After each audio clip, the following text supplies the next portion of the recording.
Елорда күні қарсаңында Нұр Отан партиясы облыстық филиалы мүшелерінің қатары артып, ел дамуы жолында тынымсыз тер төгіп жүрген партия мүшелеріне құрмет көрсетілді. Жыл санап Нұр Отандықтардың қатары артып келеді, әсіресе жастар жағы белсенді. Қазір өңірде мүшелікке өткендер саны 35.500-ге жеткен, ал республика бойынша миллионнан асып жығылады. Бүгін мерейлі мереке қарсаңында қатарға қосылған 16 адамға салтанатты түрде партия билеті табыс етілді. Дені кәсіпкерлер мен мемлекеттік қызметшілер. Нұр Отан партиясының елдікті сақтап, егемендікті нығайтуда қосар үлесі қомақты. Ұлт болашағының жарқын болуына жол сілтейтін бағдарламаларға бастамашыл болған партия қатарында болу әрбір жанның қоғам алдындағы жауапкершілігін күшейтеді дейді олар. Сондай-ақ шара барысында табанды еңбегімен дараланған партия мүшелеріне құрмет көрсетіліп, алғыс хаттар табысталды.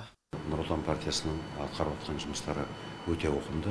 Ол жаңағы Нұр Отан партиясының төрағасының алдымызға қойған мақсаттары, еліміздің стратегиялық жоспарларға жетуге қойған үлкен жоспарларды іске асыруда Нұр Отан партиясы жалпы Батыс Қазақстан облысы өзінің үлесін қосып келе жатыр. Сол қатарымызға бүгін жаңадан партия мүшелері қосылғанына біз қуаныштымыз.